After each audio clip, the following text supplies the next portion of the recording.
Hello. So, this, as the name suggests, is a WWF Saturday Night's main event from February 8th, 1992. Before we get into the shenanigans that happened in this 47-minute show, I know, short, just like to say on the same day, there was a WWF Superstars, there was Smoky Mountain TV, which was their first show, not on the network sadly. And then there was also day 7 of New Japan's Fighting Spirit 1992 version. Again, not on the network. However, in that main event of NJPW Fighting Spirit, the WCW Light Heavyweight Champion Jushin Thunder Liger challenged for the IWGP Junior Heavyweight title and won it. So he's now a dual champion. I won't be writing down any New Japan results because I only write results that are on the network. Otherwise I'd be writing everything down. But yeah, so he's defended the light heavyweight title and is now a dual champion. So let's start with Saturday night's main event. So the show was introduced by Vince McMahon and Bobby the Brain Heenan on commentary. Vince and Mr. Perfect did commentary on the Superstars earlier in the day. Ooh, don't know what happened there, ladies and gentlemen. So the first match was a title match. It was for the World Wrestling Federation Intercontinental Championship between the champion, Rowdy Roddy Piper, and the former champion and the shortest title holder at that point in time of the Intercontinental title, the Mountie, looking to become a 2-time Intercontinental champion. Interesting match, not the best. Okay, nothing out the ordinary, nothing to write home about. It's not going to be remembered for the greatest Intercontinental title match of all time, because it's not. But it was okay. Nothing special. But it was a bit weird. At one point towards the end, Piper was down and the Mountie went to get a drink of supposedly water or lemonade or something, and we all thought he was going to throw it over the ref because the ref had been knocked out by this point. But no, he didn't. He didn't. He threw it over Piper. And then he tried to shock him. And then, just to explain, the Mountie used to have this, like, cattle prod. So every time he used it on someone, you would hear... Really good editing, by the way, to do it. But yeah. And then Roddy Piper was shocked and then got up straight away. Oh, he's no-selling the cattle prod. What the hell? Then he basically did what he normally does, and he got the sleeper, and I'm just sorry he got the pin. 1, 2, 3, thank you very much. Roddy Piper successfully defends the Intercontinental Championship. After the match, the Mountie and Jimmy Hart tried to attack him, and of course, that didn't work out so well for them, did it? And at the end, Roddy Piper started taking his shirt off, and we realised why he wasn't shocked, because underneath he had a bodyguard, like a body armour type thing that said no shocking or something. I can't remember, but it was just like, yeah, that makes sense. So yes, Roddy Piper still, you're Intercontinental champion. The next match was a tag match, and before we get to the tag match, I'm just going to tell you about an interview behind the scenes.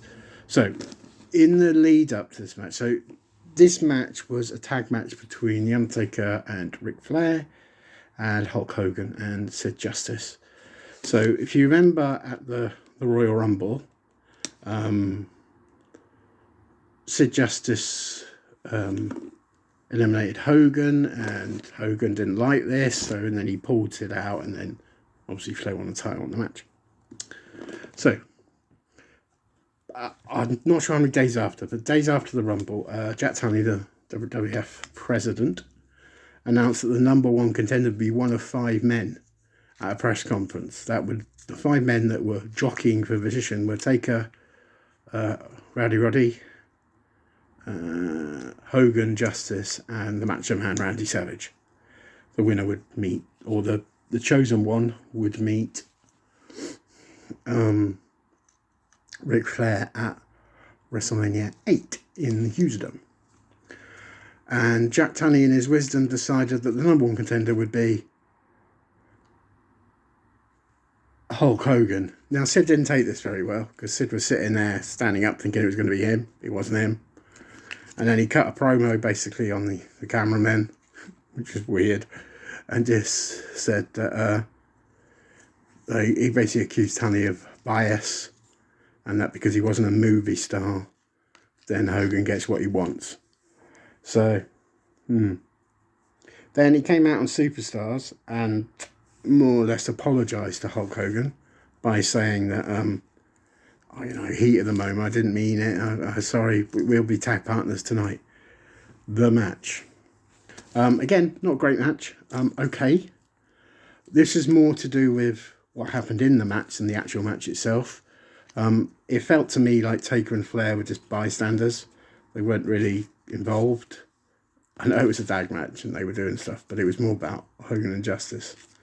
So Hogan, being Hogan, decided he wanted to take all the action, beat everybody up and, be the saviour.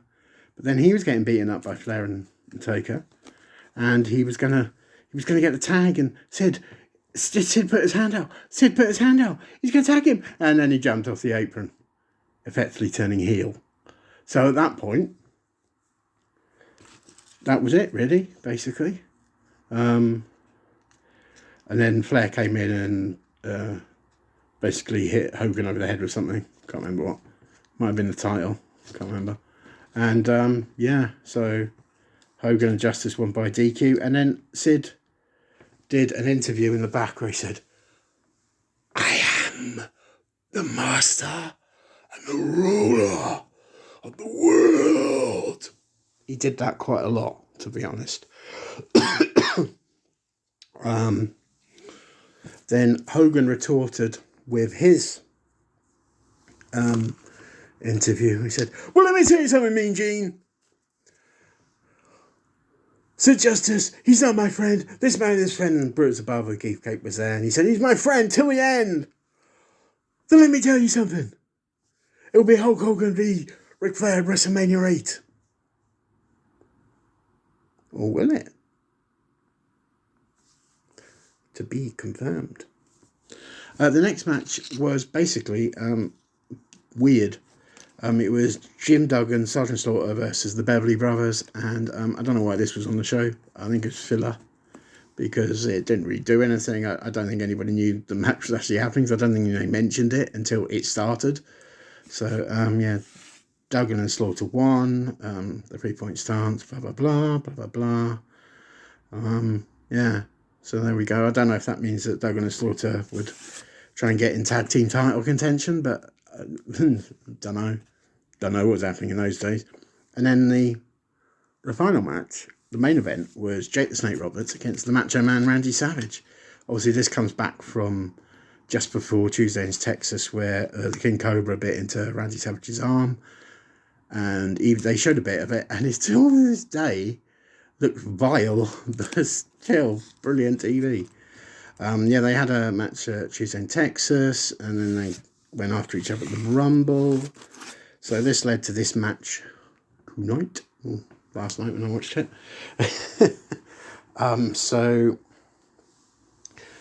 Jake was getting battered really from Macho Man, and towards the end, Macho Man jumped off the top rope and basically onto Jake's throat. He threw Jake onto the guardrail, threw him back in, and then 1, 2, 3, the Macho Man Randy Savage wins. Now, is this the end of this feud?